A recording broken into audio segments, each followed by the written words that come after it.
इसने बहुत बड़ा योगदान किया था, इसको हमको ध्यान में रखना चाहिए।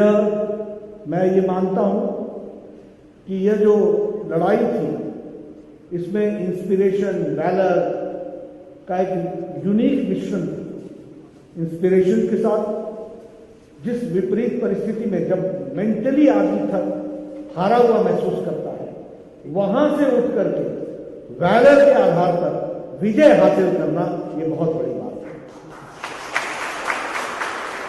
और मैं ये इसलिए कह रहा हूं क्योंकि आप सब लोग तो बड़े सीनियर डेकोरेटेड ऑफिसर्स हैं, you know better than me, but it becomes my prime responsibility to reiterate on such forums time and again that Pakistan was in a very advantageous position.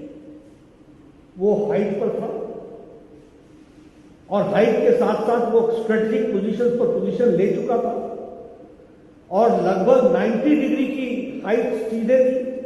इस 90 डिग्री की height को चढ़ना कोई आसान खेल नहीं था और आसान खेल क्या, उस भवन में वहां खड़ा होना भी मुश्किल था।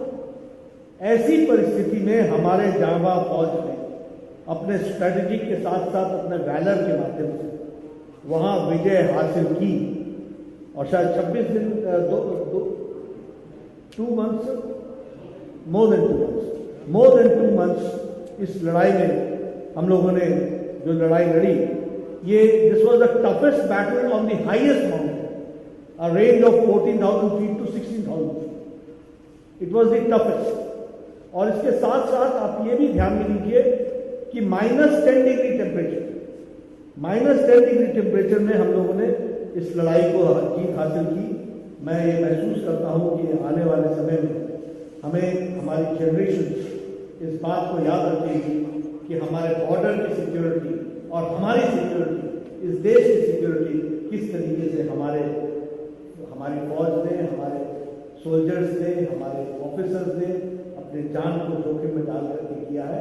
भारत सदा उनको याद करता रहेगा, यह मैं बोलना चाहता हूं। हम तो इसको हर साल मनाते ही हैं, लेकिन हाँ, हम इस बात को भी आपको याद दिलाना चाहते हैं कि जब ये लड़ाई फौज बॉर्डर पर लड़ रही थी तो पॉलिटिकल लीडरशिप इंटरनेशनल एरिना पर लड़ रही थी और उसमें भी बहुत सही और तगड़ा संदेश दिया। आपको याद होगा कि नवाज शरीफ साहब बिल क्लिंटन के पास गए, उन्होंने कहा कि इंटरवेंशन करो, इसके बीच में बीच बिचाव होना चाहिए। और ऐसा नहीं था, उस समय बहुत से संदेश भी आए थे, बहुत से सिग्नल्स भी आए थे, बहुत सी बातचीत भी हुई थी, लेकिन अटल जी ने कहा था कि पहले तो अमेरिका जाने की बात को उन्होंने इनकार किया था, लेकिन साहब ने कहा था कि भारत कोई भी युद्ध में विराम नहीं करेगा जब तक कि पाकिस्तान को हम पछाड़ करके अपने बॉर्डर को सिक्योर नहीं करेंगे। और आज मैं खुशी के साथ और गौरव के साथ ये कह सकता हूं कि प्रधानमंत्री मोदी जी ने उसी विचार को लेकर के आज दिन तक जीरो टॉलरेंस ऑफ इंट्रूजन, इसको मानते हुए आदरणीय मोदी जी ने भी इसको पूरा किया है और फौज के मोराल को बनाए रखा है हर दृष्टि से, हर कार्यक्रम के माध्यम से। हम सब जानते हैं कि उनका लगाव फौज के प्रति और भारत की सुरक्षा के प्रति कितना है। उनकी हर दिवाली कहीं न कहीं बॉर्डर पर बनती है, हमारे फौज के अफसरों के साथ, हमारे फौज के सोल्जर्स के साथ, उनके साथ बनती है। एक बार नहीं, अनेकों बार, फिर चाहे वो अरुणाचल प्रदेश का बॉर्डर हो, फिर चाहे वो हिमाचल प्रदेश का बॉर्डर हो, फिर चाहे वो उत्तरांचल का बॉर्डर हो, फिर वो लेह लद्दाख का बॉर्डर हो, किसी न किसी बॉर्डर पर प्रधानमंत्री जी हमें हमेशा दीपावली के अवसर पर देखते हैं। यह संदेश है कि जो हमारे बॉर्डर पर रक्षा कर रहे होते हैं, दीपावली के उत्सव पर भी हमारे प्रहरी के रूप में खड़े होते हैं, उनके साथ भारत का प्रधानमंत्री खड़ा होता है। इस बात को हमको बोलना चाहिए। अभी भी हमने देखा कि ये जो लद्दाख स्टैंड ऑफ है, इसमें प्रधानमंत्री जी खुद थे, उन्होंने सारा दिन लगाया, मीटिंग्स भी ली, हमारे फौजी भाइयों के साथ उनकी हौसला अफजाई भी की और साथ ही साथ जो हमारे घायल सेनानी थे उनका भी हालचाल पूछते हुए, यानी भारत का प्रधानमंत्री यानी 130 करोड़ देश उनके नेतृत्व में फौज के साथ खड़ा है, इस बात का संदेश उसमें से जाता है। मैं आप सबसे ये जरूर कहना चाहूंगा कि जहां तक फौज का सवाल है, प्राइम मिनिस्टर के एजेंडा में it is on the defence is on focus, और डिफेंस को उन्होंने हमेशा फोकस में रखा है। आप देखिए 40 साल से OROP का विषय चल रहा है, सबने इसके साथ राजनीति। एक हमारे वित्त मंत्री आए, उन्होंने 5,000 करोड़ रुपए टोकन मनी देकर के 500 करोड़ रुपए रख करके, और उन्होंने OROP की बातचीत शुरू की, और उसमें कुछ नहीं है। लेकिन आप लोगों ने प्रधानमंत्री जी को 2014 में भरपूर समर्थन दिया, और हम ये गौरव के साथ कह सकते हैं कि OROP को पूरा का पूरा मानने का काम प्रधानमंत्री मोदी जी ने किया, और 30,000 करोड़ रुपए देकर सारे कोई भी देश वापस नहीं रहा, इस तरीके की व्यवस्था की। आपको पता है आज के दिन विजय कारगिल दिवस है, मैं कुछ कहना नहीं चाहता, लेकिन हाँ, एक हमारे भारत के डिफेंस मिनिस्टर हुए जिन्होंने पार्लियामेंट में कहा कि as far as infrastructure is concern we are lagging behind. हमारे UPA की सरकार के दौरान एंटोनी साहब ने कहा we are lagging behind, and you see defence is not a situation where one day you can do everything, we should know the reality, और reality में हम पीछे हैं। और आपको मालूम है कि स्कैंडल्स पे स्कैंडल्स होते चले गए, परचेजेस नहीं हुए, न पॉलिटिकल विल था और न ही कोई वो एक्यूमेंट था कि उसको कर सके।